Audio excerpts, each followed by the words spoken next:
Hello everyone, আজ বিকেলে যখন ঘুম থেকে উঠলাম তখন দেখছি বাইরের আবহাওয়াটাও খুব সুন্দর। আর বাইরে খুব সুন্দর ঠান্ডা হাওয়া দিচ্ছে, তাই জানলার ধারে এসে ভাবলাম যে আজ এখানেই কিছু একটা বানাই। তো আর দেরি না করে ঝটপট এখানে একটু সেট আপ করে নিচ্ছি। তো এখানে আগে পেন্টিংটা বানানোর জন্য আমি এখানে জায়গাটা ভালো করে খুব ভালোভাবে গুছিয়ে নিচ্ছি। তারপরে আমি তোমাদেরকে আজকে যে কাজটা দেখাবো সেটা দেখাই। আজকে দেখাচ্ছি পেপার ক্লে। তো পেপার ক্লের ওয়ার্ক আমি অন্য সময় পেপার ক্লেটা বানানোটা দেখাবো, আজ আমি জাস্ট এটাকে বানিয়ে কালার করাটা দেখাচ্ছি। তো এর ওপরে আমি হোয়াইট সিমেন্টের একটা গোলা দিয়ে দিয়েছি।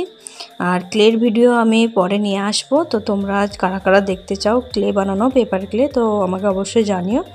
তো দেখো আজকে আমি এটা কালার করব। এটা হচ্ছে একটা কথাকলি ফেস। তো ওই ফেসটাকে আমি আগে কালার করে নিচ্ছি। এখানে আমি, তোমরা জানো আমি ফেভিক্রিলের অ্যাক্রিলিক কালারটা খুব বেশি ইউজ করি, আমার খুব ভালো লাগে পার্সোনালি। তো আমি এখানে সেই কালারগুলোই এখানে ইউজ করছি। আগে আমি যতগুলো ভিডিও বানিয়েছি সব আমার রুমের ভিতরে। তো আজকে আমি যখন বিকেলে উঠলাম তো ওয়েদারটা দেখে আমার আর ভেতরে কোনো ভিডিও বানাতে ইচ্ছা গেল না, বাইরেই মনে হলো যে বানাই, কিন্তু বাইরে তো সেইভাবে আমি সেট আপ করতে পারবো না, তাই আজকে জানলার ধারটাতেই আমি করলাম। আর এই জানলার ধার থেকে এত সুন্দর ঠান্ডা হাওয়া দিচ্ছে যে আমার আর ওখান থেকে সরে আসতে ইচ্ছা করছিল না। কিন্তু ব্যাড লাক, আমি অনেকটা বিকেলে স্টার্ট করেছি আর সে করতে করতে আমার সন্ধেও হয়ে গেছে। তাই জন্য তোমরা দেখতে পাচ্ছ যে আমি কাজটা তাও বন্ধ করিনি, কাজটা করেই যাচ্ছি। আমি ভাবলাম যে না, যখন একটু অন্ধকার হয়ে গেছে তো আমি কালারগুলো ভরে নিই, ফিনিশিংটা না হয় আবার ভেতরে গিয়ে সেট আপ করতেই হবে, তো তখন ভেতরে ফিনিশিংটা করব।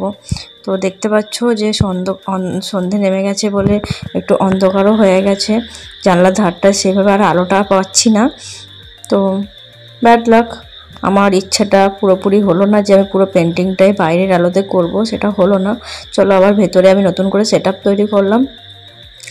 তো সেইভাবেই চেষ্টা করলাম যে যেরকম ফিলিংসটা নিয়ে আমি স্টার্ট করেছিলাম বাইরের, সেই ফিলিংস নিয়ে ভেতরটা একটু সাজালাম।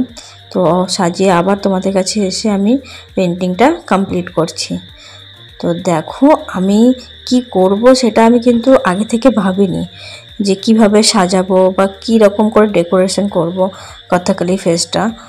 কারণ যে আমি মনে করি যে কোনো জিনিস ভেবে চিন্তে করতে গেলে তারপরে যদি সেই ভাবনার মতো না হয় তো সেই জিনিসটা আমাদের একটু আপসেট করে দেয়। তো তার থেকে ভালো যখন বানাচ্ছি তখনই যা মনে আসছে তাই বানাই। আর পেন্টিং করা, যারা তোমরা পেন্টিং করো, আর্ট অ্যান্ড ক্রাফট নিয়ে কাজ করো, তারা জানো ভালো করে যে এগুলো মন থেকে আসে। তো মনের মধ্যে যা আসে সেটাই আমরা রং আর তুলির মাধ্যমে প্রকাশ করি। তো সেই রকম আমিও স্টার্ট করে দিলাম কিছু না ভেবে। যখন আমি প্রথম ভিডিও বানানো স্টার্ট করেছিলাম তখন আমার মধ্যে খুব নার্ভাসনেস ছিল, খুব ভয় পেতাম যে না ভিডিওটা কেমন হবে, তোমাদের আদৌ ভালো লাগবে কি না। তো এইসব অনেক রকম চিন্তা ভাবনা নিয়ে ভিডিও বানাতাম। বাট এখন আমার এতটাই ভালো লাগে যে তোমরা আমার ভিডিও খুবই পছন্দ করো। আর তোমাদের এই ভালোবাসা পেয়ে আমি সত্যি মনের অনেকটা জোর পেয়েছি। তোমাদের এই ভালোবাসায় আমি আমার চ্যানেলটাকে আরও এগিয়ে নিয়ে যেতে চাই, আরও নতুনত্ব কাজ তোমাদের সাথে শেয়ার করতে চাই। তো আমি এইভাবেই চাই যে তোমরা আমার পাশে থেকো আর আমাকে সাপোর্ট করো। আর আমার পক্ষে যতটা সম্ভব হবে তোমাদেরকে কাজ দেখানো, সেটা আর্ট হোক, ক্রাফট হোক, যাই হোক, আমি যেরকমই কাজ জানি তোমাদের সাথে আমি সেগুলো সব শেয়ার করতে চাই। তো অবশ্যই তোমরা আমাকে সাপোর্ট করো। আর আমার চ্যানেলটাকে যারা এখন পর্যন্ত সাবস্ক্রাইব করোনি তারা অবশ্যই সাবস্ক্রাইব করো।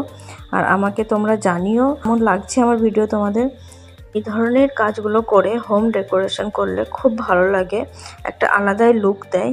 তো দেখো আমার এই কাজটা পুরোপুরি কমপ্লিট হয়ে গেছে। তো তোমরা আমাকে অবশ্যই জানিও যে তোমাদের কেমন লাগলো। আমি সবসময় চাইবো তোমাদেরকে বেস্ট কাজ দেখাতে।